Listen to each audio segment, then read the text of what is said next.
కీర్తనల గ్రంథము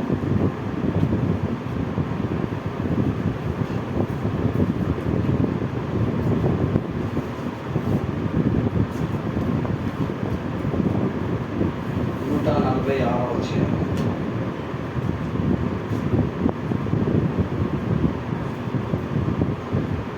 మొదటి 2 వచనాలు అందరం కలిసి చదువుకున్నాం.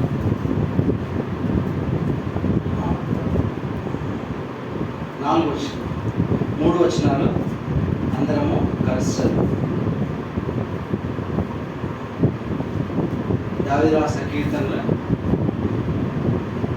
146వ అధ్యాయము మొదటి 3 వచనాలు అందరం కలిసి చదువుకున్నాం.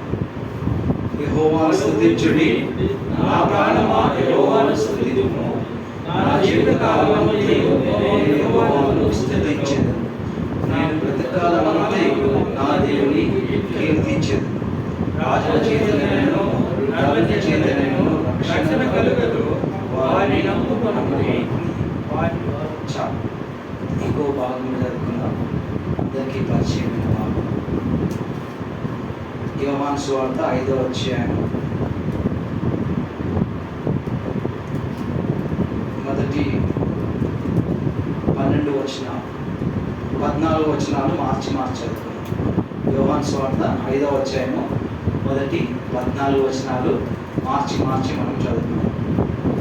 అటు తర్వాత యూదుల పండుగ ఒకటి వచ్చేను కనుక యేసు యెరూషలేమునకు వెళ్ళాడు.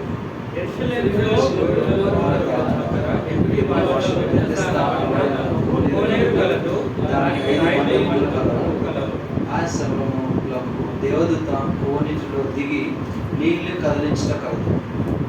నీళ్లు కదిలింపబడిన పిమ్మట మొదట ఎవడు దిగినో వాడు ఎట్టి వ్యాధి గలవాడైనా బాగుపడి కనుక ఆ మంటపంలో రోగులు, గుడ్డివారు, ఇంటివారు, కాలు చేతులు గలవారు గుంపులుగా పడి ఉండేవి.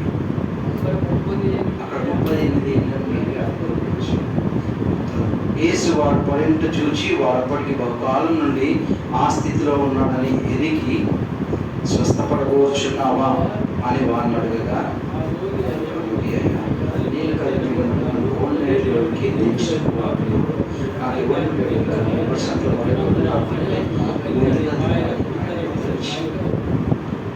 యేసు నీవు లేచి నీ పెరుపెత్తుకొని నడుమని వానితో చెప్పగా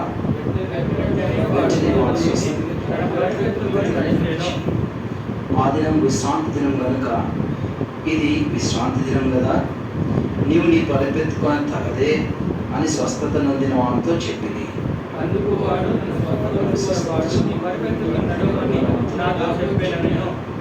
వాడిని పరిపెత్తుకొని నడుమని నీతో చెప్పిన వాడిని అడిగి ఆయన ఎవడెవరో స్వస్థత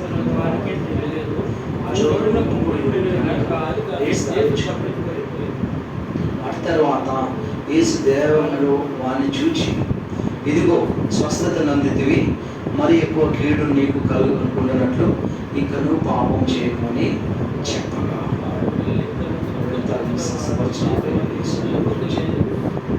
ఈ కార్యంలో విశ్రాంతి చేసినందున యూదులు యేసును హింసించారు.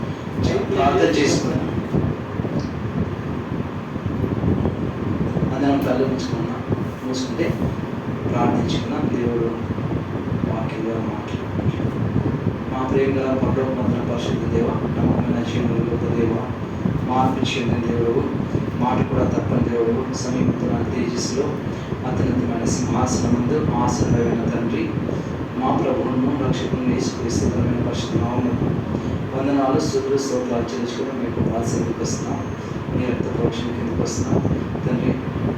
నేను మమ్మల్ని ప్రేమించి మా యొక్క పాపం నుంచి విడిపించి నీ యొక్క సొత్తుగా సరిగా సంపాదన చేసుకొని తండ్రి నీ కొరకు రాజుని యాజకులుగా చేసుకొని తను మమ్మల్ని విమోచించి మీ యొక్క వారి వారసుగా చేసినందుకు వందనాలు చేసినాం.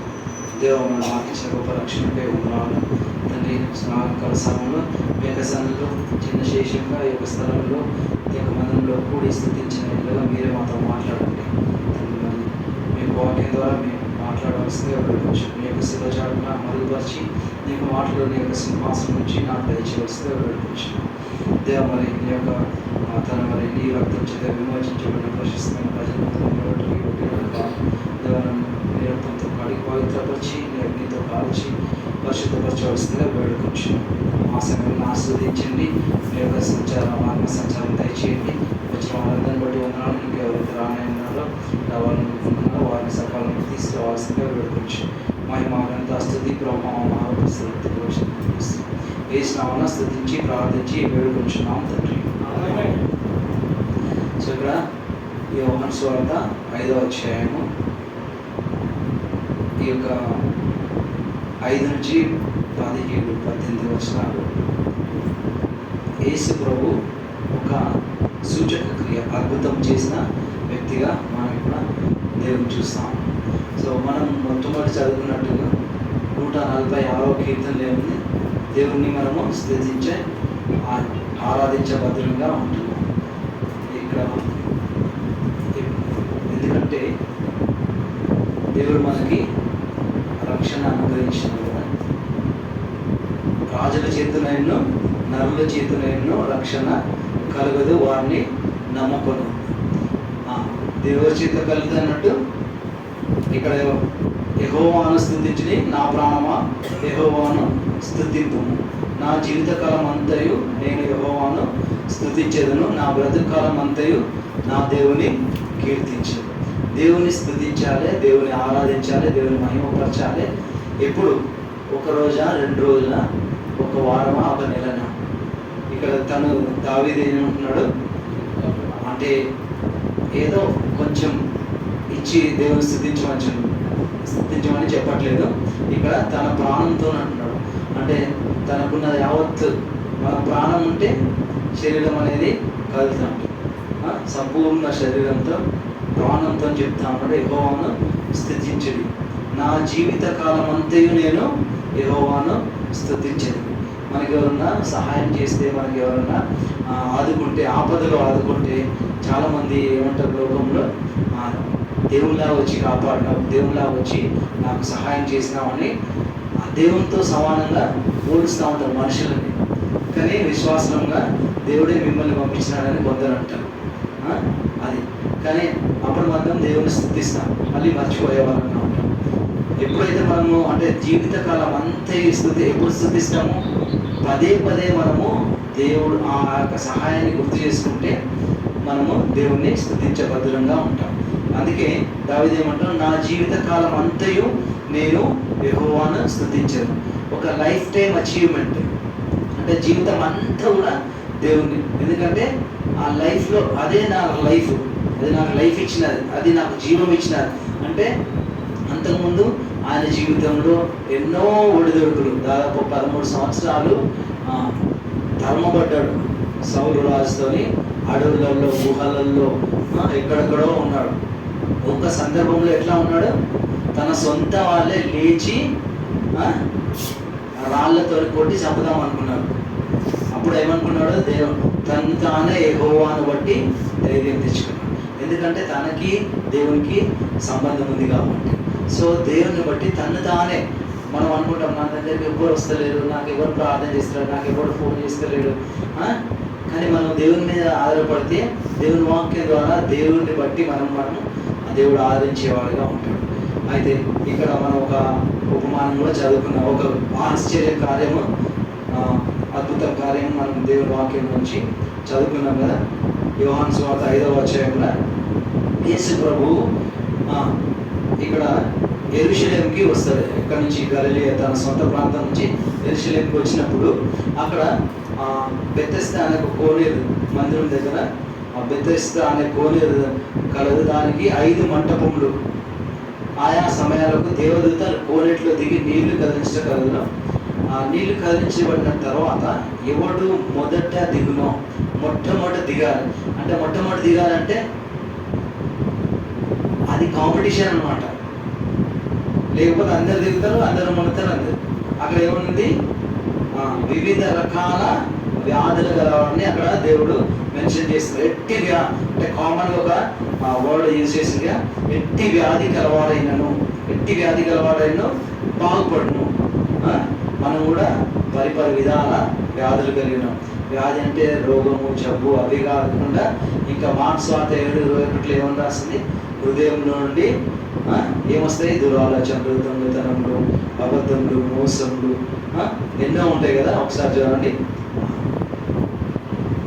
మార్క్స్ 7:21 13 రకాల అపవిత్రమైన అనగా మనుషుల హృదయం లోపల నుండి అనగా మనుషుల హృదయంలో నుండి దురాలోచనలు, జారత్వములు, దొంగతనములు, నరహత్యలు, వ్యభిచారములు, లోభములు, చెడుతనములు, కృత్రిమములు, దేవదూషణలు, అహంభావములు, అవివేకములు వచ్చును. ఇచ్చటివన్నీ లోపల నుండి మనిషిని అపవిత్రపరచు. మనం చాలా మంచిగానే కనబడుతూ ఉంటాము. ఇవి మన లోపల నుంచి వచ్చి మనల్ని అపవిత్రపరుస్తూ ఉంటాయి. మనలో ఇక్కడ ఏముంది? గుడ్డివారు, కుంటివారు, ఊచకాలు చేతులు గలవారు, ఇంకా వివిధ రకాల రోగాలు, అట్లా ఎన్ని రోగాలు ఉన్నాయి. ఇట్లాంటి అన్ని బలహీనతలు మన లోపల కూడా ఉన్నాయి. దాన్ని బట్టి మనము మన వయసులో దేవుణ్ణి సంధించక ముందు ఒక 15 సంవత్సరాలు, 20 సంవత్సరాల రక్షణ, 30 సంవత్సరాలు. ఇక్కడ ఈ వ్యక్తి ఎంతకాలం నుంచి పడి ఉంటున్నాడు? 38 ఏళ్ళ నుంచి. 5వ అధ్యాయం 5వ వచనం. అక్కడ 38 ఏళ్ళ నుండి వ్యాధి గల ఒక మనుషుడు ఉండేను. వాడు పడి ఉండుట చూచి, అంటే దీన స్థితిలో అక్కడ పడిపోయినాడు. 38 ఇయర్స్ అంటే గుట్టగానే అక్కడ పడేయారు కదా. అంటే ఆయనకున్న వ్యాధి ఏంది?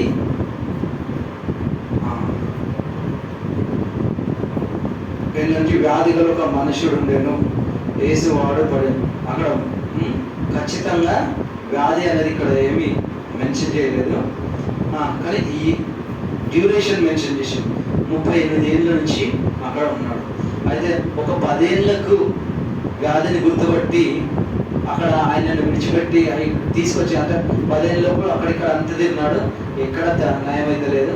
ఇక్కడైతే దేవుడు అంటే దేవదూత వస్తుంది, కదిలిస్తారు, ఇక్కడ ఉండు, నువ్వు మొదట దిగాలి అని చెప్పిపోతే సరే దిగుదాం అని అనుకుంటుండగానే దాదాపు 40 సంవత్సరాలు, 38 అంటే 40, అంటే ఒక 10 ఏళ్ళకి ఆయన అక్కడ జాయిన్ అయినా కానీ ఆయన ఏజ్ ఆన్ అండ్ యావరేజ్ ఎంత ఉంటుంది? 38 + 10 అనుకుంటే 48. ఇంకొక 20 ఏళ్ళకి జాయిన్ అయితే 58. అంటే లైఫ్ అయిపోయింది అక్కడే. తన ప్రశస్తమైన జీవితం అంతా అక్కడనే. మనం కూడా మన మంచి జీవితాన్ని అంతా పాపంతో, బలహీనతతో, రోగంతో, జబ్బుతో, ఇక్కడ లోపల ఉన్న ఇవన్నిటితో నిండుకొని దేవునికి దూరస్తులుగా చీకట్లో ఉన్నాం. తర్వాత వ్యాధి గలవారమై ఉన్నాం.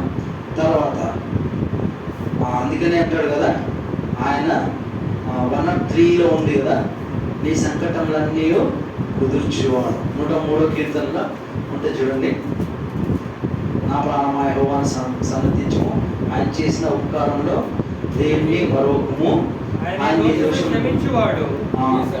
నీ సంకటములన్నిటినీ కుదుర్చువాడు. ఇంగ్లీష్లో ఏమంటుందంటే వ్యాధులు అన్నట్టు, డిసీజెస్. నీ సంకటములన్నిటినీ, సంకట పరిస్థితులు అంటే క్లిష్టమైన డిస్కంఫర్ట్ లేకపోతే డిసీజ్, ఇక్కడ డిజార్డర్స్, ఇట్లా సంకటములన్నిటినీ కుదిర్చే దేవుడు. డిజార్డర్స్, డిసీజెస్ అన్ని కుదిర్చే దేవుడు. సో అట్లాంటి స్థితిలో ఉన్నాడు. నీ సంకటంలన్నీ, వాళ్ళ సంకటాలన్నీ కుదిర్చే దేవుడుగా ఉంటున్నాడు. ఇక్కడ ఈయన 38, ఒక 40, సరే 40 ఏళ్ళు అనుకోండి, 2 ఏళ్ళకి ఐడెంటిఫై చేసి అక్కడ పెట్టినా కానీ కనీసం 40 నుంచి 45 ఏళ్ళు ఈజీగా ఉంటుంది. సో అట్లా అప్పుడు యేసు ప్రభు అక్కడికి వచ్చి, మరి అక్కడ ఎంతో మంది, అక్కడ 5 మంటపాలు ఉన్నాయి. మంటపాలు అంటే ఇట్లా వరండాలు లాగా ఉంటాయి. అక్కడ అన్ని, ఇప్పుడు ఒక కోనేరు ఉందనుకో, జనరల్గా 4 దిక్కులు ఉంటాయి. అక్కడ 5 మంటపాలు ఉంటే 5 వరండాలు ఇట్లా షెడ్యూల్ లాగా వేసి ఉంటాయి. అక్కడ అందరూ వాళ్ళ పరుపులు వరుసుకొని దగ్గరికి ఉంటారు. అంటే ఎవరు ఫస్ట్ పోవాలి కదా, అక్కడ ఉండి ఉంటాడు. కానీ యేసు ప్రభువు అట్లా వచ్చుకుంటా ఎంతో మందిలో ఈ క్యాండిడేట్ ఒక్కడనే దర్శించినాడు 38 ఏళ్ళ నుంచి. మళ్ళీ డైరెక్ట్ పోయి నువ్వు బాధపడుతున్నావు, నువ్వు సీనియర్ అనుకుంటే ఇక్కడ ఉన్న వాళ్ళందరికంటే నిన్ను ఫస్ట్ స్వస్థపరుస్తా అని ఆయన దగ్గర పోయి ఆయన అడుగుతా ఉన్నాడు. ఇక్కడ ఏమని అడుగుతున్నాడు? స్వస్థపడగోరుచున్నావా? ఇదే ప్రశ్న నన్ను కూడా అడుగుతా ఉన్నాడు. స్వస్థపరచబడగోరుచున్నావా అంటే మనం ఏమంటాం? ఏమంటాం చెప్పండి? మనం ఏమంటాం చెప్పండి? స్వస్థపడగోరుచున్నావా అంటే నేనైతే ఏమంటా, అక్కడ ఆయన పరిస్థితి చూస్తే యేసు నీవు లేచి నీ పరిపెత్తుకొని నడుమని వానితో చెప్పాడు. ఆయన ఏం చెప్పినాడు? ఆయన రిప్లై 7వ వచనంలో ఆరోగి, అయ్యా నీళ్లు కదిలించబడినప్పుడు నన్ను కోనేటిలోకి దించుటకు నాకు ఎవడునూ లేడు, నేను వచ్చినంతలో మరొకడు నాకంటే ముందుగా దిగునని ఆయన ఉత్తరం ఇచ్చినాడు. అంటే పడిపోయి ఉన్నాడు, ఆయన లేవలేడని నేను అనుకుంటున్నాను. హీ కెనాట్ రైజ్, ఆయన తనంతట తాను లేవలేని స్థితిలో ఉన్నాడు. ఇప్పుడు మనం స్వస్థపడకూర్చున్నామంటే అదే స్వస్థపడకూర్చున్నానని మరి నాకు లేవరాదు కదా, నన్ను ఎవరు లేపుతారు? నువ్వు తీసుకుపోయి అక్కడ పెడతావా? మళ్ళీ దేవుడు కదిలించబడేదాకా నువ్వు నాతో ఉండాలి, నన్ను దించాలి, అప్పుడు నేను స్వస్థపడకూర్చున్నందుకే కదా మేము అందరం ఇక్కడ వచ్చినాం. ఇదేంది రెడిక్యులస్గా ఉంది ప్రశ్న అని అడగలేదు, దేవుని ఎదురు ప్రశ్నించలేదు. మనమైతే అట్నే ఉంటాం. నేను స్వస్థత పొందడానికే ఇక్కడికి వచ్చిన, మళ్ళీ స్వస్థపరచబడుతున్నా అంటే ఏంది వెగిలిగా వ్యంగ్యంగా ఉందా అని అడుగుతామేమో. సో అది మన జీవితం, మన స్వభావం మనిషి. అయితే తను ఏం చేసినాడు? స్వస్థపడకూర్చున్నాం అంటే జనరల్గా ఇది టెండెన్సీ కూడా ఉంటుంది మన దగ్గర. ఏముంటుందంటే యాక్చువల్గా స్వస్థపడకూర్చున్నాం అంటే అవును లేకపోతే కాదు అని చెప్పాలి. ఇక్కడ ఏముంటుంది? స్వస్థపడకూర్చున్నావా అంటే స్టోరీ చెప్తాం. నేను స్వస్థపడకూర్చున్నాను, నన్ను దించడానికి ఎవరు లేరు, నేను వచ్చే లోపల ఇంకొకరు దిగుతున్నాడు. అది సో అయితే యేసు కూడా ఏమన్నాడు? నీవు లేచి నీ పరుపెత్తుకొని నడువు. నువ్వు లేచి నీ పరుపెత్తుకొని నడువు అంటే నాకు నిలబడినే రాలేదు, నన్ను ఎట్లా లేమంటున్నావు? నన్ను లేచుడు కాక నా పరుపు కూడా తీసుకోమను. పరువు ఇట్లాంటి స్థితిలో ఉంటే నేను 38 years నుంచి ఇక్కడ ఎందుకుంటుంది? ఏమన్నా కామన్ సెన్స్ ఉందా? ఆయన దేవుడు అని కూడా తెలియదు, అని అనుకోలేదు. ఆయన ఏం చేసినాడు? వెంటనే అక్కడ ఉంది, యేసు నీవు లేచి పరుపెత్తుకొని నడుమని వానితో చెప్పగా వెంటనే వాడు స్వస్థత నుండి తన పరుపెత్తుకొని చెప్పిన వెంటనే స్వస్థత కలిగింది. ఇమ్మీడియట్గా లేచినాడు, పరుపెత్తుకున్నాడు, నడిచినాడు. సో అక్కడ ఏం చేసినాడు? దేవుని స్వరాన్ని విన్నాడు. దేవుని స్వరాన్ని విని ఏం చేసినాడు? లోబడినాడు. దేవుని స్వరాన్ని విని లోబడినాడు. తర్వాత లోబడి విధేయత చూపించినాడు. మనం కూడా అవిధేయులము, అవివేకులము, బుద్ధిహీనులము, బలహీనము, భక్తిహీనమైనప్పుడు, పాపంతో నిండుకున్నప్పుడు దేవుడు మనతో మాట్లాడుతున్నాడు. నీ లోపల ఇవన్నీ ఉన్నాయి, ఎన్నో సంకటాలు ఉన్నాయి, క్లిష్టం రోగాలు ఉన్నాయి, నువ్వు స్వస్థపడకూర్చున్నావా? పాపపు అనే రోగంలో నువ్వు బ్రతుకుతున్నావు, నువ్వు స్వస్థపడకూర్చున్నావా అని అంటే మనం ఏం చేస్తాము? స్వస్థపడకూర్చున్నాను కానీ నువ్వే చూసుకో అనే టైంలో ఇక్కడ విని అన్ని కారణాలు చెప్తా ఉంటారు. నన్ను లేపేటోళ్ళు లేరు, మనం కూడా అదే స్థితిలో ఉన్నాం. నాకు ఎవ్వరు లేరు, నా ప్రాబ్లమ్స్ ఇట్లా ఉన్నాయి, నా కష్టాలు ఇట్లా ఉన్నాయి, మన హిస్టరీ అంతా చెప్తా ఉంటాం. కానీ దేవుడు ఏమడుగుతున్నాడో మనం ఏం చేయాలి? వినాలి, విధేయత చూపించాలి, తర్వాత చెప్పినట్లు చేయాలి. సో మనం విధేయత చూపడం, విశ్వసించాలి. నేను లేచి నడిస్తే స్వస్థత అవుతుందా అంటే అవుతుంది అని నమ్మినాడు కాబట్టి తను విశ్వసించినాడు. ఆ విశ్వాసము క్రియారూపం దాల్చింది. ఆ క్రియ యేసు ప్రభువు సత్యము, నేనే మార్గము సత్యము జీవము. ఆ సత్యము ఆ విశ్వాసాన్ని పెంపొందించి ఆ క్రియారూపం దాల్చినప్పుడు తను లేచి నిలిచి నడిచినాడు. నడవక ముందు పరుపు కూడా పెట్టుకొని నడిచినాడు. సో విని విధేయత. యేసు ప్రభువు మనతో కూడా మాట్లాడినప్పుడు మనం దేవుని స్వరాన్ని విన్నప్పుడు ఎవరైతే దేవుని స్వరాన్ని విన్నారో విని విధేయత చూపించి నోటితో ఒప్పుకొని హృదయం ముందు విశ్వాసం వస్తే నీవు రక్షింపబడదు అని ఇక్కడ రోమా 10:9-10 ఉంటుంది కదా. తర్వాత ప్రవణిస్తున్నది విశ్వాసం ఉంచము, అప్పుడు నీవు ఇంటి వారిను రక్షింపబడతారు. యాక్ట్ 16:31 ఉంటుంది కదా. సో ఇక్కడ ఈయన కూడా విన్నాడు, దేవుని స్వరాన్ని విన్నాడు, విశ్వసించినాడు, తర్వాత విధేయత చూపినాడు, ఆ విశ్వాసాన్ని క్రియారూపకంగా ప్రదర్శించినాడు. లేచి నడు అంటే ఏమి తిరుగు సమాధానం చెప్పకుండా, ఏమి బదులు చెప్పకుండా ఆయన మాటలు విని విశ్వాసం ఉంచి నడిచినాడు కాబట్టి స్వస్థత పొందినాడు. పరిపెత్తుగా వెంటనే, అది కూడా ఇమ్మీడియట్లీ చేసినాడు కాబట్టి సో స్వస్థత. సో మనం కూడా దేవుని స్వరం విని విధేయత చూపితే మన పాత స్థితి జ్ఞాపకం చేసుకుంటే ఎట్లా ఉంటుందంటే, తీతుకు రాసిన పత్రిక 3వ అధ్యాయము 3వ వచనం. తీతుకు రాసిన పత్రిక 3వ అధ్యాయము 3వ వచనము. ఎందుకనగా మనము కూడా మునుపు అవివేకులము అవిధేయులమును మోసపోయిన వారమును నానా విధమైన దురాశలకును భోగములకును దాసులమైంది దుష్టత్వమునందును అసూయయందును కాలం గడుపుచు అసహ్యులమై ఒకరినొకడు ద్వేషించుచు ఉంటిమి గాని. సో మన పాత స్వభావం ఎలా ఉంది? మనం కూడా మునుపు అవిధేయత కలిగి ఉన్నాం, తర్వాత నానావిధ దురాశలకు ఉన్నాం. మనము ఈ యొక్క రోగిష్టి యొక్క వ్యాధి గలవాడు విధేయత చూపించినాడు. దేవుని చేత ఎన్నుకున్నబడ్డ వాళ్ళు కూడా, అభిషేకింపబడ్డ వాళ్ళు కూడా అవిధేయత చూపించినారు కదా. ఎవరు? ఒక రాజు, మొట్టమొదటి రాజు ఎవరు? సౌలు రాజు. ఇశ్రాయేలులో మొట్టమొదటి రాజు సౌలు. ఆయన కూడా అమాలేకులను హతం చేయాలంటే మంచి వాటన్నిటిని తీసుకొని పక్కకు పెట్టేసి ఇది దేవుని కోసమే ఉంచినానని చెప్తాడు. అప్పుడు ఏం చెప్తాడు? 1 సమూయేలు 15:22లో obedience is better than sacrifice, మాట వినుట శ్రేష్టం. ఒక్కసారి వచనం చదువుకొని మొదలుపెడతాం. 1 సమూయేలు 15వ అధ్యాయం. బలులు అర్పించట కంటే 22వ వచనము 15. సమూయేలు తను సెలవిచ్చిన ఆజ్ఞను ఒకడు గైకొనుట వలన యెహోవా సంతోషించినట్లు ఒకడు దహన బలులను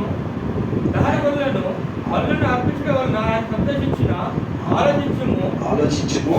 బలులను అర్పించడం కంటే ఆజ్ఞలు గైకొనుటయు పొట్టేళ్ల కొవ్వు అర్పించడం కంటే మాట వినుటయు శ్రేష్టం. ఆయన యెహోవా ఎట్లా సంతోషిస్తాడు? తాను సెలవిచ్చిన ఆజ్ఞను ఒకడు గైకొనుట వలన యెహోవా సంతోషించినట్లు బలులు అర్పించకంటే ఆజ్ఞలు గైకొంటాయి. పొట్టేళ్ల కొవ్వు అర్పించుకుంటే పొట్టేళ్ల కొవ్వు అర్పించడం కంటే మాట వింటయో శ్రేష్టం. సో దీన్ని బట్టి దేవుడు సంతోషిస్తాడు. దేవుడు మనతో మాట్లాడినప్పుడు మనం ఏం చేయాలి? విధేయత చూపాలి. విధేయత చూపితే ఏం చేస్తాడు? ఆయన నీ సంకటములన్నిటినీ కుదుర్చేవాడు, నీ దోషములన్నిటినీ క్షమించేవాడు. మన దోషములు క్షమించినందుకు దేవుని స్తుతించి ఆరాధించాలి. మన సంకటములన్నిటినీ కుదిర్చినందుకు తర్వాత సమాధిలో నుండి నీ ప్రాణంను విమోచించినాడు, కరుణా కటాక్షం నీకు కిరీటంగా ఉంచుచున్నాడు. సో దీన్ని బట్టి మనము జీవితకాలం అంతయు, ఎందుకంటే మన ఆ రుణం అనేది అది అట్లా ఉండవలసిందే, లైఫ్ లాంగ్ ఇచ్చింది, అట్లా కంటిన్యూస్గా ఉండవలసింది. అందుకే ప్రతి ఉదయము, ప్రతి సాయంత్రం, ప్రతిరోజు ఆదివారం పరిశుద్ధ దినము, ప్రభు దినము, పునరుత్థాన దినం కాకుండా ప్రతిరోజు మనం ఏం చేయాలి? దేవుని స్తుతించి ఆరాధించాలి. దేవా, నువ్వు నా పాపంలో నుంచి, నా దోషంలో నుంచి నన్ను విడిపించినావు, వందనాలు. ఈ యొక్క వ్యాధిగ్రస్తులు విధి విధేయత చూపించినారు. మనం ఎన్నోసార్లు వాక్యం విన్నాం, ఎన్నో సంవత్సరాలు మందిరంలో వచ్చి దేవుని వాక్యం, ఆయన ఎన్నోసార్లు అవిధేయత చూపించినాం. కానీ ఎప్పుడైతే దేవుని వాక్యం ద్వారా పట్టబడ్డామో అప్పుడు విధేయత చూపించినాం. సో దేవుడు మనల్ని ఇట్లా అంటే అవిధేయంగా ఉన్నప్పుడు, అవివేకంగా ఉన్నప్పుడు దాసులమైనప్పుడు, తర్వాత దుష్టత్వం నందు అసూయందును కాలం గడపచ్చు, అసహ్యులమై ఒకరినొకడు ద్వేషించే స్థితిలో ఉన్నప్పుడు దేవుడు మనల్ని సంధించి మనకు రావాల్సిన శిక్షను మన స్థానంలో మన కొరకు తానే ఈ లోకంలోకి వచ్చి మనుష్యుని శరీరం ధరించి, దాసుని స్వరూపం ధరించి రిక్తునిగా కల్వరిశిల్లో శిలువ మరణం పొందినంత రిక్తునిగా తాను తగ్గించుకొని ఫిలిప్పి 2:8 ఉంటుంది కదా.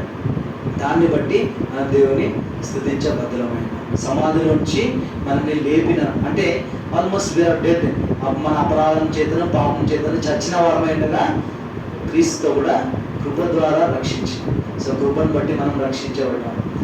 మన అంటే మన స్థితిగతులను చూస్తే మనం ఒక ₹1,00,00,000 ఇస్తే నీకు రక్షణ వస్తుంది అంటే ఈ లోకంలో కొందరే రక్షణ పొందుతారు.